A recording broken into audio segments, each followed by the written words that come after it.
بسم اللہ الرحمن الرحیم. السلام علیکم. یہ پارٹ 11 ہے. آج ہم آپ کے لیے کتاب لا رہے ہیں نیتیکا. آواز تالیوان. مصنف ہے راحت. یہ کتاب آپ کے لیے بک شیئر پاکستان آڈیو لائبریری کی جانب سے ریکارڈ کی جا رہی ہے. دیگر معلومات اور کتابوں کے لیے آپ رابطہ کر سکتے ہیں واٹس ایپ نمبر 0333955373 اور کال نمبر 0300291960 پر محمد اظہر لطیف سے. یہ کتاب 312 صفحات پر مشتمل ہے. تو آئیے سنتے ہیں پارٹ نمبر 11 صفحہ نمبر 84 سے.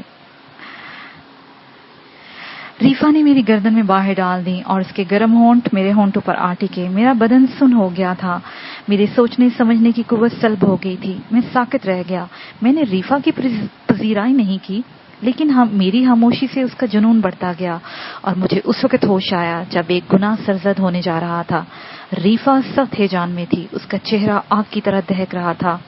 میں ایک دم الگ ہٹ گیا. ریفا، فرزان، فرزان، اس نے مہمور آواز میں کہا. آپ خیمے میں واپس چلی جائیے مس ریفا. فرزان، تمہیں کیا ہو گیا ہے فرزان؟ کیا میں حسین نہیں ہوں؟ کیا میں جوان نہیں ہوں؟ دیکھو میرا بدن، دیکھو، دودھ کی طرح سفید، پلاسٹک کی طرح چکنا، پتھر کی طرح ٹھوس. براہ کرم آپ واپس چلی جائیے مس ریفا. تم میری توہین کر رہے ہو فرزان. آپ چلی جائیے مس ریفا، ورنہ میں. فرزان، کیوں موت کو آواز دے رہے ہو؟ ریفا گھررائی. خدا کے لیے آپ چلی جائیے مس ریفا. آپ میرے مالک کی لڑکی ہیں اور میں نمک حرام نہیں ہوں. میں آپ کا احترام کرتا ہوں. میں گیری مین کا ملازم ہوں اور میں ان کا بہت احترام کرتا ہوں. کیا فضول باتیں لے بیٹھے ہو احمق. احترام اپنی جگہ، ضرورت اپنی جگہ. میں کسی بھی مزدور کو پسند کرتی ہوں تو میرے باپ کو کوئی اعتراض نہیں ہوتا، لیکن مجھے اعتراض ہے. میں تمہیں تباہ کر دوں گی. تباہ؟ میں نے کہا اور میرے ہونٹوں میں مسکراہٹ پھیل گئی. تباہ تو میں پہلے ہی ہوں مس ریفا. میں آخری بار کہہ رہی ہوں، حماقت نہ کرو. مجھے افسوس ہے مس ریفا، میں آپ کی خواہش پوری نہ کر سکوں گا. اور ریفا مجھے گھورنے لگی. چاندنی رات میں اس کا خوبصورت چہرہ بھیانک نظر آنے لگا. وہ شدت جذبات سے سر پٹک رہی تھی. پھر اس کی آنکھوں میں خون اتر آیا. فرزان، آخری موقع دے رہی ہوں. میری محبت قبول کر لو ورنہ میری نفرت کا شکار ہو جاؤ گے. کچھ بھی ہو جائے مس ریفا، میں آپ کی خواہش کی تکمیل نہیں کر سکتا، میں نے فیصلہ کن لہجے میں کہا. اور اچانک ریفا کے منہ سے ایک چیخ نکلی. چیخ ایسی اچانک تھی کہ میں بھی اچھل پڑا، لیکن اس کے بعد گویا چیخنے کی وہ مشین بن گئی تھی.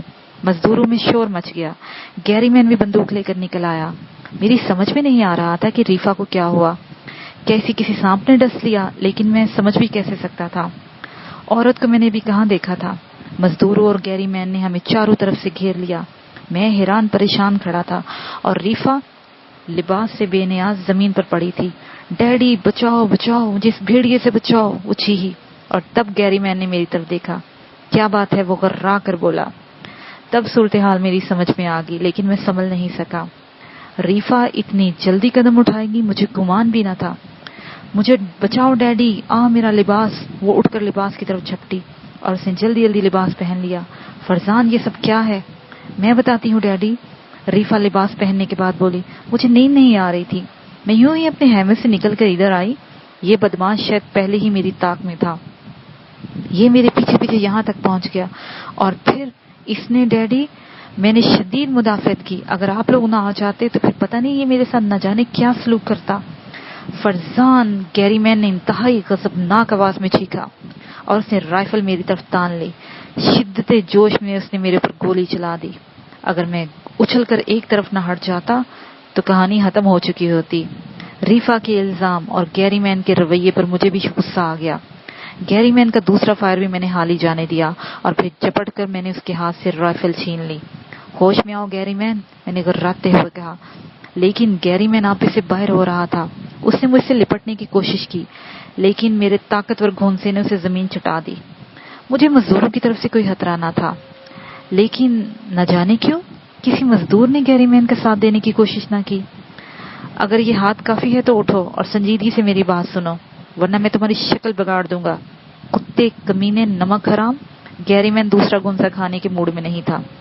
کاش میں نمک حرام ہی بن جاتا گیری مین، لیکن تمہیں میری بات ضرور سننا پڑے گی. تمہیں میری بات ضرور سننا پڑے گی. نکل جا، چلا جا میرے سامنے سے. میں تجھے نہ مار سکا تو خودکشی کر لوں گا. میں ضرور چلا جاؤں گا گیری مین، لیکن سنو، عقل استعمال کرو، غور کرو. میرا لباس دیکھو، کیا اس پر تمہیں کچھ شکن نظر آتی ہے؟ کیا مطلب اس بات کا؟ گیری مین دھاڑا۔ اس کے علاوہ اپنی لڑکی کا لباس دیکھو، اگر لباس زبردستی اتارا جائے تو اس پر کچھ شکنیں ضرور ہونی چاہیے، اور پھر تمہاری لڑکی لباس سے آ رہی تھی اور میں پورے لباس میں تھا، کیا زبردستی ایسے ہی کی جاتی ہے؟ کمینے کتے، تم میرے پر الزام لگا رہا ہے؟ ریفا گرائی۔ نہیں مس ریفا، تمہارے باپ کو اپنی نمک حلالی کا یقین دلا رہا ہوں، میں نے کہا۔ میں کہتا ہوں چلا جا ابھی اور اسی وقت۔ گیری مین اپنے ہونٹ سے نکلنے والا خون پونچھ کر پھر رائفل کی طرف جھپٹا۔ اوکے گیری مین، لیکن ایک گھوڑا، ایک رائفل اور تھوڑا سا کھانے پینے کا سامان چاہیے مجھے، میں اس کے بغیر نہیں جاؤں گا۔ دیکھا تم نے؟ گیری مین نے اپنی بیوی کی طرف دیکھ کر دھاڑا۔ تم نے ہی اس کی سفارش کی تھی، اور تمہاری بیٹی نے بھی کی تھی گیری مین، میں نے طنز سے کہا۔ اسے گھوڑا دے دو ورنہ گیری مین مزدوروں کی رخ کر کے بولا۔ آؤ دوستو، مجھے گھوڑا دو ورنہ مسٹر گیری مین خودکشی کر لیں گے، میں نے کہا اور وہاں سے چل پڑا۔ لیکن اب میں اتنا بیوقوف بھی نہیں تھا۔ مزدوروں نے مجھے میرا مطلوبہ سامان دے دیا اور گیری مین نے چالاکی سے مجھے دوبارہ گولی سے مارنے کی کوشش بھی کی، لیکن میں ہوشیار تھا۔ اس کے دونوں فائر خالی کر دینے کے بعد میں نے گھوڑا اس کے پر چڑھا دیا اور اس کی گردن پر ایک لات رسید کر دی۔ جب کبھی عقل آ جائے گی گیری مین تو مجھے بے قصور سمجھ لینا، میں نے کہا اور پھر ریفا کے رخ کر کے بولا۔ مجھے افسوس ہے مس ریفا، میں نے آپ کو کسی قابل نہیں سمجھا، امید ہے آپ مجھے یاد رکھیں گی۔ ریفا نے نفرت سے زمین پر تھوک دیا اور میں گھوڑے کو ایڑ لگا دی۔ رات کا وقت، خوفناک جنگل میں سفر کرنا بے حد خطرناک تھا، لیکن اس کے علاوہ اور کوئی چارہ بھی تو نہیں تھا۔ ان لوگوں سے کافی دور نکل آیا، لیکن سچی بات یہ ہے کہ میں خوفزدہ بھی تھا اور بہت پریشان بھی اور گھبرایا ہوا بھی۔ بہرحال رات کاٹنے کے لیے میں نے ایک اونچی پتھریلی جگہ کا انتخاب کیا، لیکن گیری مین سے اتنی دور نکل آیا تھا کہ اب اس کے خیموں کی روشنی بھی نظر نہیں آ رہی تھی۔ گھوڑے کو ایک جگہ باندھ کر میں ساتھ لائے ہوئے سامان میں سے بچھانے کا سامان نکالا اور اسی چٹان پر بستر جما لیا، لیکن رات بھر خوف سے نیند نہیں آئی، خیالات میں ڈوبا رہا۔ کیسی ذلیل لڑکی تھی۔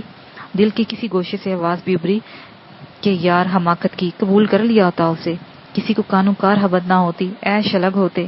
لیکن دل خوش بھی تھا کہ ضمیر کے خلاف کوئی حرکت نہ ہوئی۔ خدا کر کے سورج نکلا، تب میں نے آئندہ پروگرام کے بارے میں سوچا۔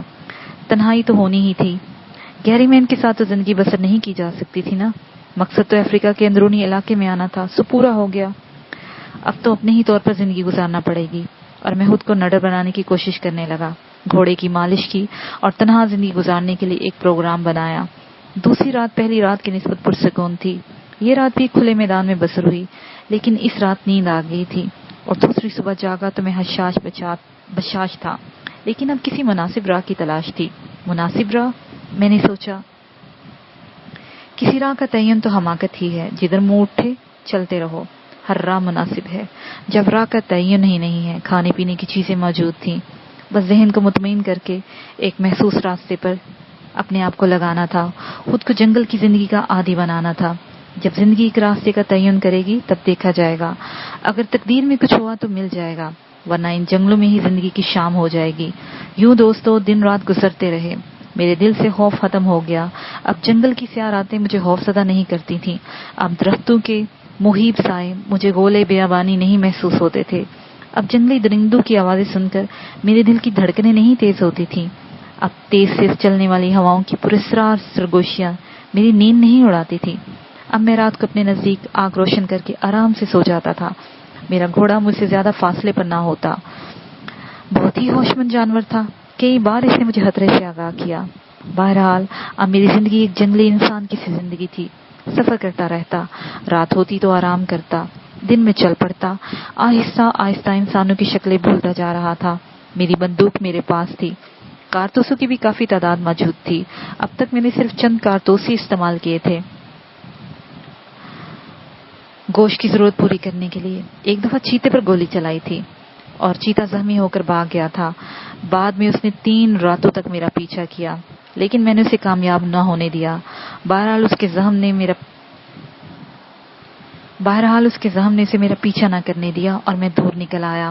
لیکن ایک رات جب میں آرام کرنے لیٹ گیا، میرا گھوڑا بھی آرام سے بیٹھا فضا میں کھر کھر کر رہا تھا، اچانک کہیں دور سے زلزلے کی سی کیفیت کا احساس ہوا۔ ایک عجیب سی آواز ابھری تھی۔ حساس جانور نے اس آواز کو محسوس کیا، وہ اچھل کر کھڑا ہو گیا۔ جس جگہ ہم لوگ قیام پذیر تھے وہ عام سی جگہ تھی، کسی حفاظت کا بندوبست نہیں تھا۔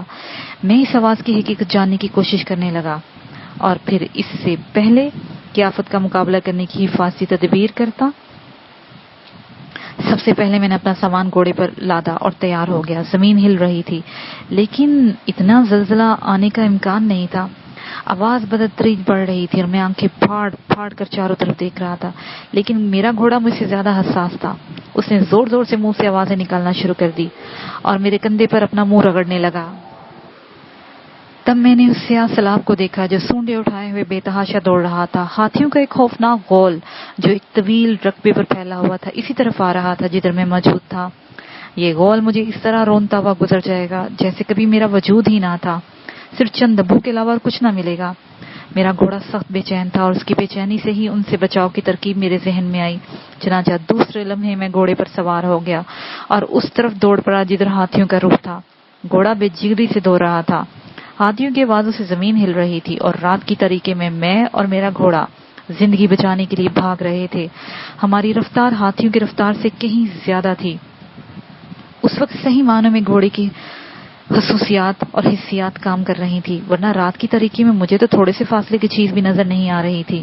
درختوں کے گھنے جنگل میں اور اس کے بعد ایک چھوٹے سے میدان سے گزر کر ہم ایک پتھریلے علاقے میں پہنچ گئے اور پھر گھوڑا وہ ایک ٹیلے پر چڑھنے لگا۔ ٹیلا کافی بلند تھا، گھوڑا چونکہ خود بھی حوصلہ تھا اس لیے اس نے پوری قوت سے چڑھائی طے کی اور ٹیلے پر پہنچ گیا۔ ہاتھیوں کے دوڑنے کی آوازیں یہاں بھی آ رہی تھی، کو فاصلہ کافی تھا، ظاہر ہے ان کا رخ ادھر ہی تھا۔ بہرحال میں نے خوفزدہ نگاہوں سے گھوڑے کی پشت پر بیٹھا ان کالی بلاؤں کا انتظار کرتا رہا۔ ہاتھیوں کی خوفناک چنگاڑیں سنائی دے رہی تھی اور پھر سامنے سے دوبارہ غول نمودار ہوا۔ کیا وہ اس ٹیلے پر بھی چڑھ آئیں گے؟ میں نے سوچا۔ مشکل تھا، بہرحال فی الحال یہی محفوظ جگہ تھی، لیکن کم وقت ہاتھیوں نے مجھے دیکھ لیا تھا۔ نہ جانے جنگل کے ان وحشیوں کو مجھ سے کیا دشمنی ہوگی۔ غول آگے بڑھا لیکن 10-12 ہاتھی ٹیلے کے پاس رک گئے تھے۔ انہوں نے سونڈوں سے ٹیلے کو ٹٹولا اور 2 ہاتھیوں نے اوپر چڑھنے کی کوشش کی۔ نہ جانے کیوں میرے بدن میں بھی گرمی آ گئی اور میرا خوف زائل ہو گیا اور میں نے بندوق سنبھال لی۔ بڑی ہی ہوشیاری سے میں نے آگے والے ہاتھی کی آنکھ کا نشانہ لیا اور فائر کر دیا۔ گولی ٹھیک نشانے پر پڑی تھی۔ ہاتھی خوفناک انداز میں چنگاڑا اور پھر اس نے پلٹ کر بھاگنے کی کوشش کی، لیکن چونکہ ٹیلے پر کافی زیادہ اوپر چڑھ آیا تھا اسی لڑک گیا۔ دوسرا ہاتھی اس کی لپیٹ میں آ گیا تھا۔ تب میں نے دوسرا فائر کیا اور نیچے کھڑے ہوئے ہاتھی بھاگ گئے۔ زخمی ہاتھی ٹیلے کے نیچے تڑپ رہا تھا۔ بہرحال تھوڑی ہی دیر کے بعد اس ہاتھی کے سوا وہاں کوئی دوسرا ہاتھی نہ تھا۔ میں نے احتیاطاً زخمی ہاتھی پر 2 گولیاں اور چلائیں اور وہ ٹھنڈا ہو گیا، لیکن وہ رات میں نے اسی ٹیلے پر گزاری تھی۔ دوسری صبح میں نے ٹیلے کے اطراف میں دیکھا، اس کے عقبی سمت میں راتوں کوسے بہ رہا تھا۔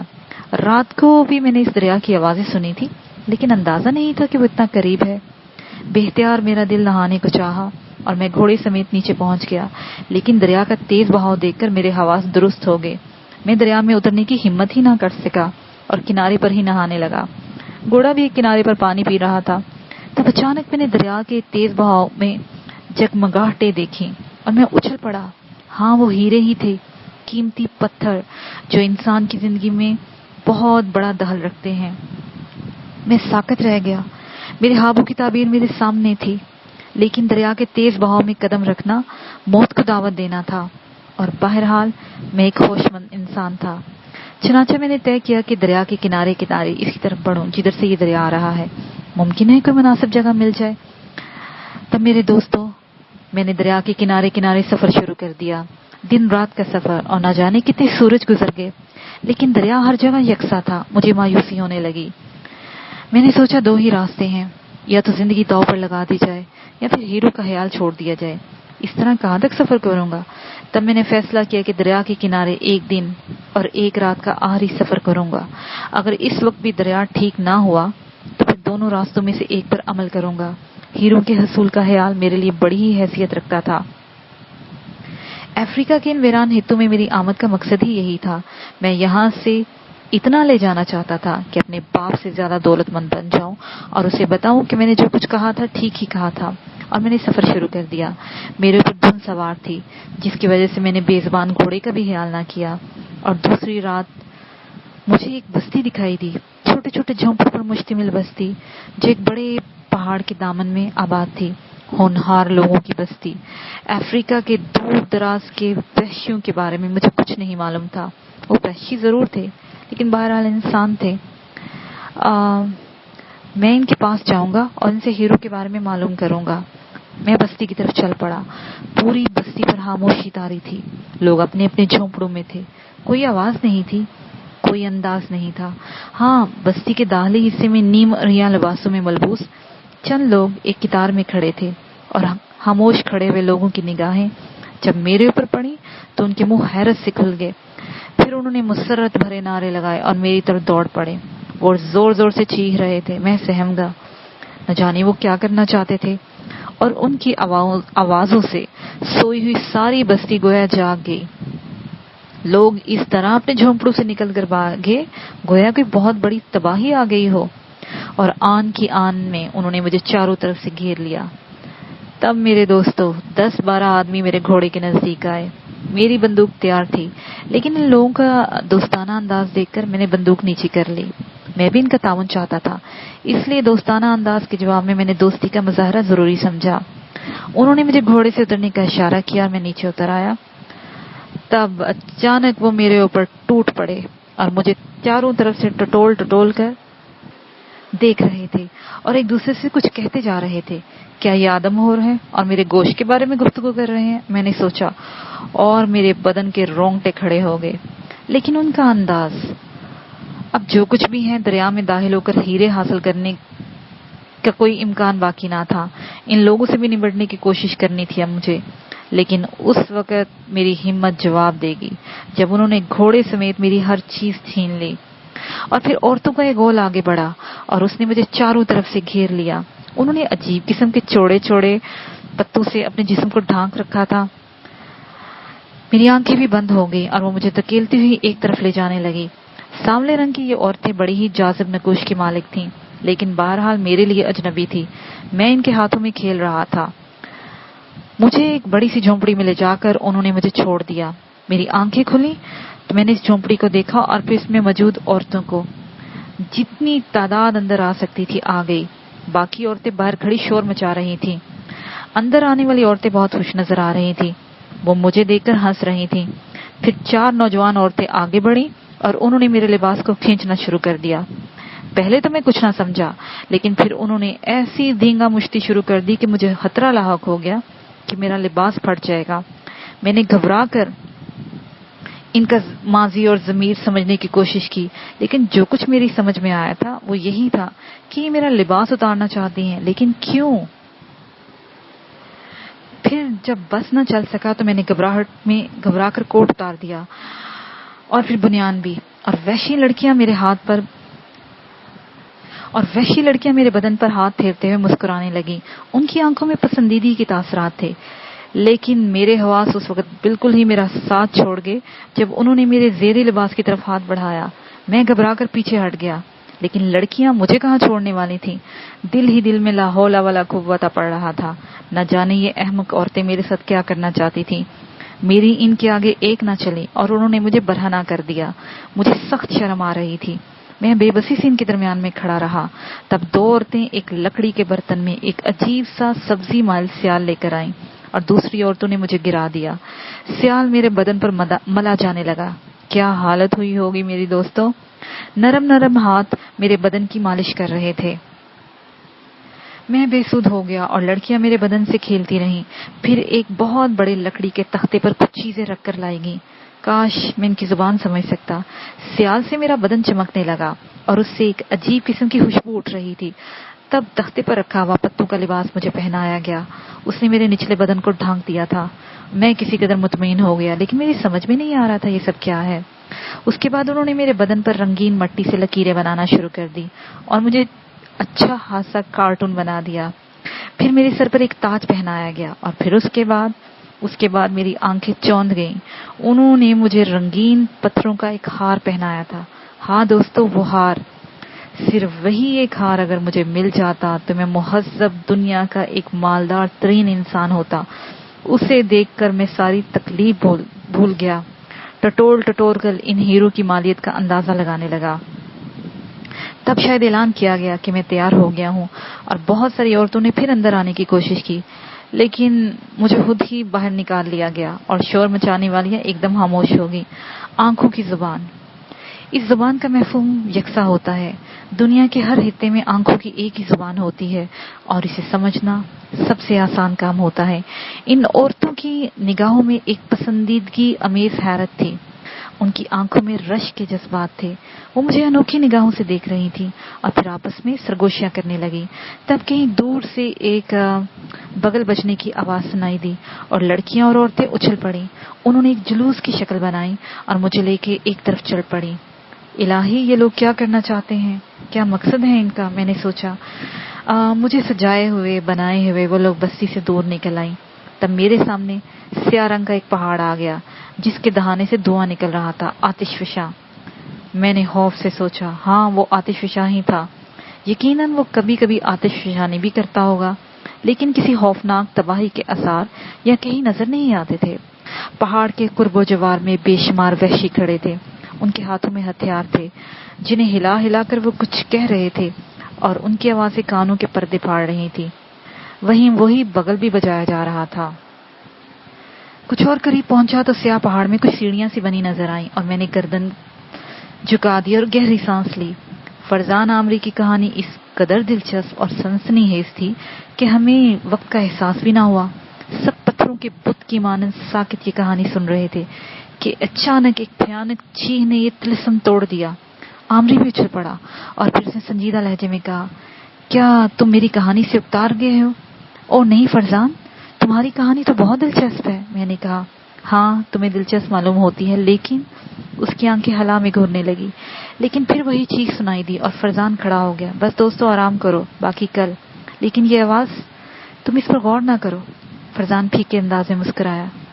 کیا تم ہمیں اس کے بارے میں نہ بتاؤ گے؟ بتاؤں گا، وہ کراہ کر بولا۔ کب؟ بہت جلد، اب اجازت دو۔ اور وہ چلا گیا۔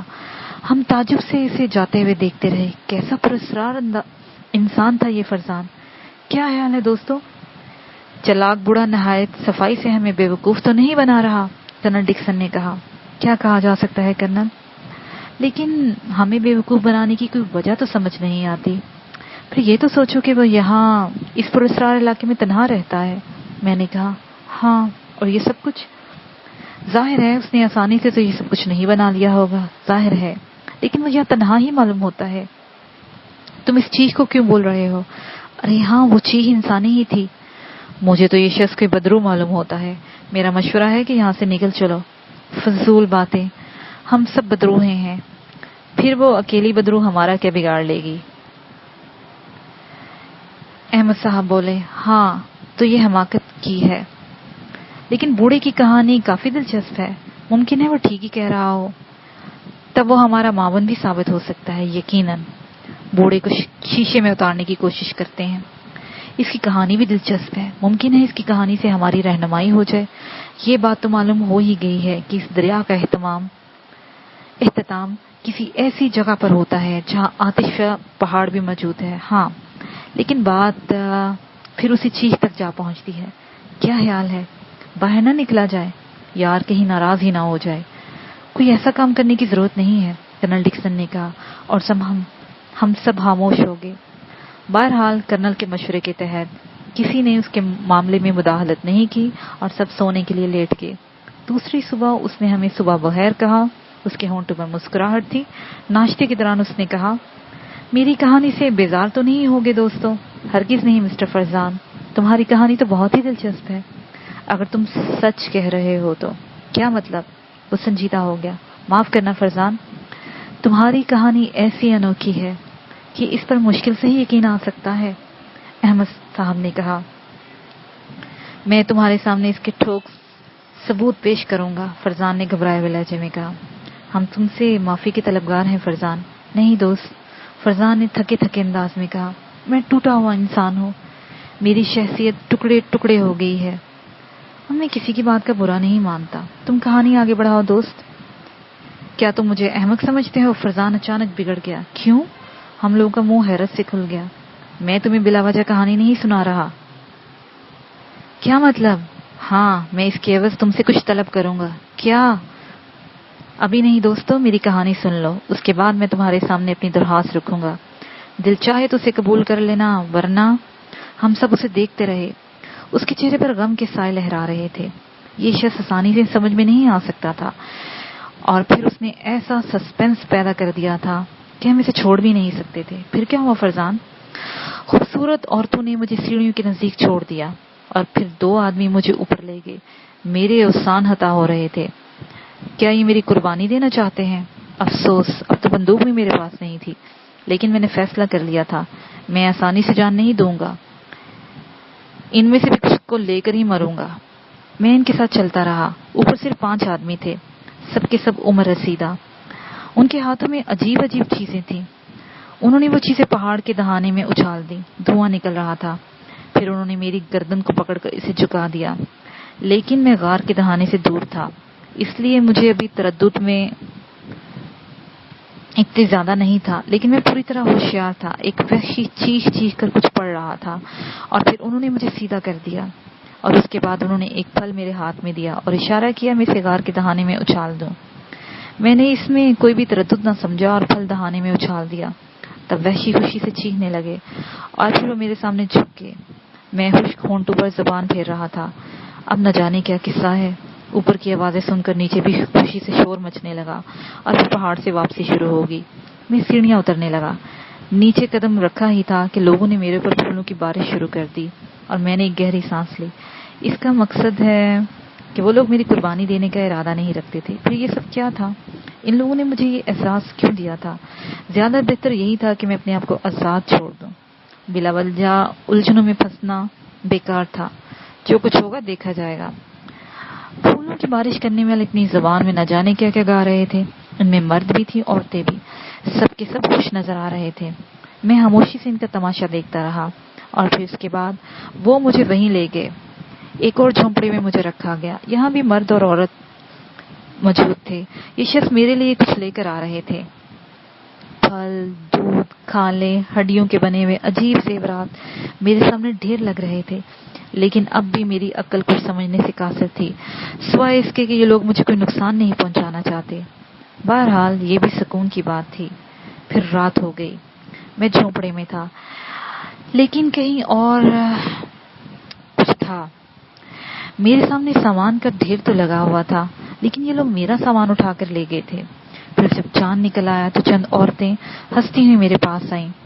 ان میں سے ایک نے میری آنکھوں میں آنکھیں ڈال کر کچھ کہا، اور دوسری شرمائے ہوئے انداز میں ہنس پڑی. کاش میں تمہاری زبان سمجھ سکتا. میں نے اس عورت کی آنکھوں میں دیکھتے ہوئے ٹھنڈی سانس بھر کر کہا، اور وہ حیرت سے دوسری عورتوں کی شکل دیکھنے لگی. نہیں سمجھی، میں بولا. جواب میں کچھ کہا گیا، لیکن میرے فرشتوں کے بھی پلے نہ پڑا. تب اسی عورت نے میرا بازو پکڑا اور جھونپڑے سے باہر نکل آئی. چلیے چلیے، آپ بھی چلیے. مگر محترمہ، مجھے لے کر کہاں جا رہی ہیں؟ میں نے عورت سے بازو چھڑانے کی کوشش نہیں کی. اس بار بھی خاصا فاصلہ طے کرنا پڑا. لیکن اس سفر کا اختتام ایک بڑے سے جھونپڑے پر ہوا، جو شاید بالکل ہی نیا بنایا ہوا تھا. اس کے علاوہ میں نے ایک اور بات محسوس کی تھی، وہ یہ کہ پوری بستی پر خاموشی چھائی تھی. ساری بستی ساکت تھی. جو عورتیں مجھے یہاں لے کر آئی تھیں، اس کے علاوہ کوئی اور نظر نہیں آ رہا تھا. جھونپڑے کا بند دروازہ کھول دیا گیا. اندر روشنی تھی، اور پھر مجھے اندر دھکیل کر دروازہ بند کر دیا گیا. گو یہ میرا قید خانہ ہے، میں نے سوچا، اور جھونپڑے کو اندر سے دیکھنے لگا. لیکن جو ہی میں اسے دیکھنے کے لیے مڑا، ششدر رہ گیا. یہاں پر ایک چکور سے پتھر پر پتوں سے گویا مسحری بنائی گئی تھی، اور اس مسحری پر ایک کنول کھلا ہوا تھا. ہاں، یہی تشبیہ مناسب ہے دوستو. وہ کنول کے پھول کی طرح خوبصورت تھی. سبز پتوں کے لباس میں سانولا چہرہ، سیاہ بالوں میں سفید پھول اٹکے ہوئے تھے. سڈول بدن بے حد حسین تھی. وہ اپنی سیاہ معصوم سی آنکھوں سے مجھے دیکھ رہی تھی. اس کے ہونٹوں پر مسکراہٹ تھی. آگا ڈولی ڈوفا، اس نے شرمائے ہوئے انداز میں کہا. سبحان اللہ، آپ کی تعریف. میں نے ایک طویل سانس لے کر کہا. شوگا پوشا سا، اسے نگاہیں جھکا کر کہا. بہت خوب، بہت خوب، میں نے کہا، اور پھر اچانک اچھل پڑا. برق کی سی رفتاری سے ایک خیال میرے ذہن میں آیا، کہیں اس لڑکی سے میری شادی تو نہیں کر دی گی. وہ سامان جو تحائف پہ مجھے ملا تھا جھونپڑے میں میرے چاروں طرف سجا ہوا تھا، اور مسحری پر ایک دلہن صاحبہ بھی براجمان تھی، اور نیک بیویاں مجھے خجلہ اور اسی تک پہنچا گئی تھیں۔ ان لوگوں نے ساری رسومات اب میرے ذہن میں آتی جا رہی تھیں، اور ایک ایک بات اب میرے خیال کی تصدیق کر رہی تھی۔ مارے گئے فرزان بیٹے، ہیرو کے چکر میں آئے تھے اور بیوی گلے پڑ گئی، اب کیا ہوگا؟ میں نے پریشانی سے سوچنے لگا۔